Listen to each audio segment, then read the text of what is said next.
वैभव जी, बहुत बहुत स्वागत है। धन्यवाद जी बिजनेस के लिए समय देने के लिए।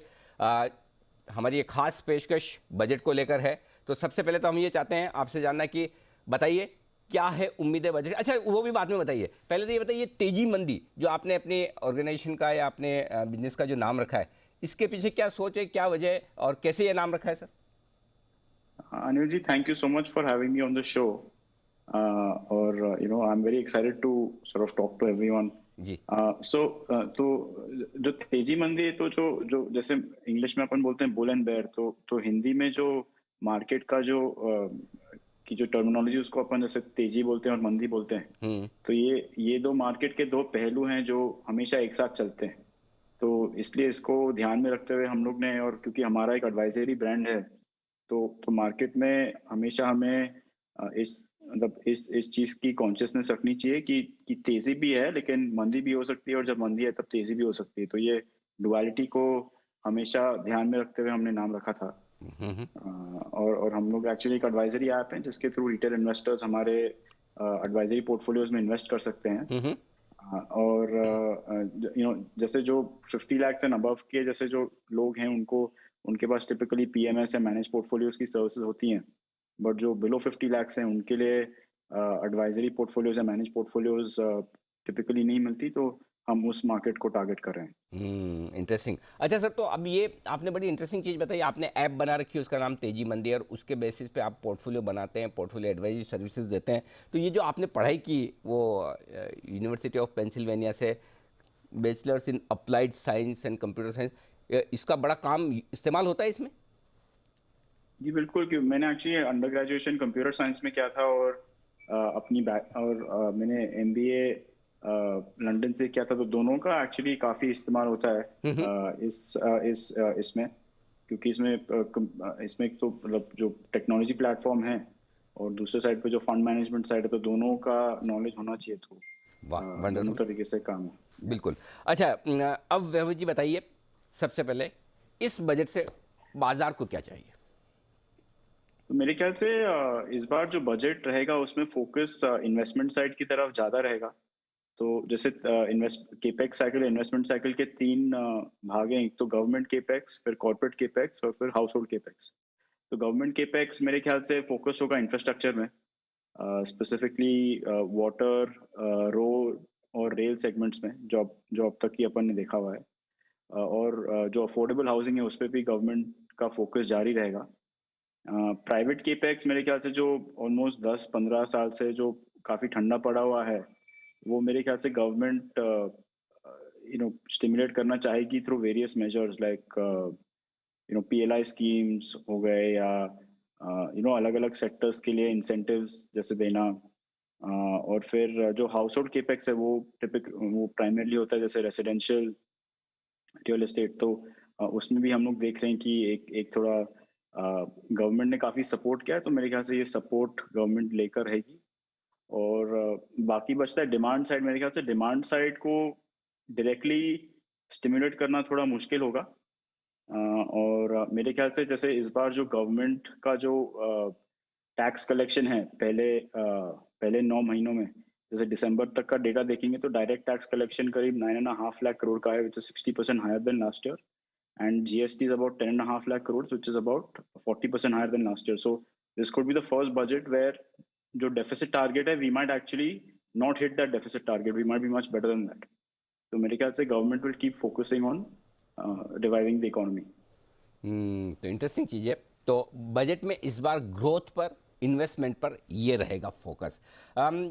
इस साल के लिए आपसे आउटलुक लेना चाहता हूँ बाजार के लिए, क्योंकि साल के अंत में 2021 में थोड़ा उतार चढ़ाव दिखा, वापस 2022 की शुरुआत भी ऐसी होती दिख रही है। क्या व्यू बन रहा है सर आपका मार्केट पर? ये मेरे ख्याल से आई थिंक वी आर, मतलब काफी हमें हेडलाइन सुनाई दे रही है कि फेड का इंटरेस्ट रेट ऊपर जा रहा है, और ऐसे थोड़े ग्लोबल मैक्रोज हैं, जो ग्लोबल न्यूज है, जिसकी वजह से मार्केट चौपी रह सकता है। पर मेरा ये मानना है कि अब हम लोग एक एक लॉन्ग टर्म स्ट्रक्चरल अपसाइकिल में हैं।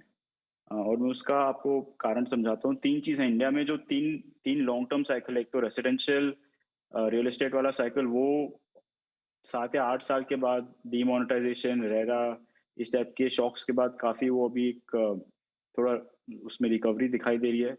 फिर आपका जो कॉर्पोरेट जो बैंकिंग का एनपीएल साइकिल है वो भी काफ़ी इम्प्रूव हो रहा है। जैसे कि हम लोगों ने देखा है कि अभी पिछले 1-2 सालों में बैंक्स की बैलेंस शीट्स काफ़ी इम्प्रूव हुई हैं।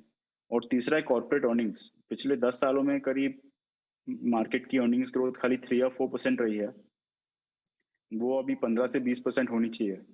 तो उसकी वजह से ये जो 3 बड़े साइकिल्स हैं लॉन्ग टर्म साइकिल्स, ये एक बार ऊपर की तरफ जाएँगे तो मेरे ख्याल से इसमें मार्केट को भी इसी का ट्रैजेक्टरी फॉलो करना चाहिए अगले 6-7 सालों के लिए। तो लॉन्ग टर्म मुझे लगता है कि काफ़ी स्ट्रॉन्ग है। पर शॉर्ट टर्म में आपको थोड़ी-सी ये जो नॉइज़ेज़ हैं ग्लोबल मैक्रोज़ की, वो थोड़ी मार्केट को चॉपी रख सकती है। But long term trajectory strong है तो हमें वो ध्यान में रखना चाहिए। वैभव जी, आपकी उम्र तो कितनी, 30-32 साल होगी, इससे ज़्यादा नहीं?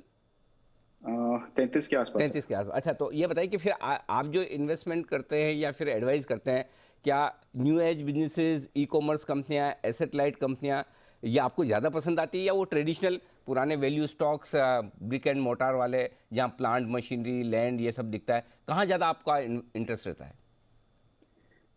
मेरे ख्याल से जो जो न्यू एज बिजनेस मॉडल्स हैं इंडिया में, उनका अगर आप एटलीस्ट जो लिस्टेड स्पेस में जो हैं उनका अगर आप वैल्यूएशन देखेंगे तो मतलब एटलीस्ट मुझे तो वैल्यूएशन इतना समझ में नहीं आता है। बिकॉज अगर आप FY 29 की भी अर्निंग्स लें या FY 30 की भी अर्निंग्स लें तो उसी हिसाब से भी वो काफी मतलब ऑलरेडी प्राइस्ड इन है।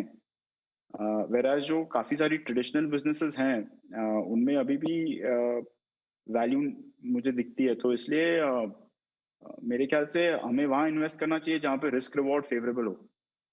और इसलिए मुझे लगता है जो ट्रेडिशनल अभी जो टिपिकल आप वैल्यू स्टॉक्स बोलते हैं या जो थोड़े पुराने बिजनेसेस हैं वो अ, अभी मेरे को लगता है वहाँ पे रिस्क रिवॉर्ड ज़्यादा इंटरेस्टिंग है।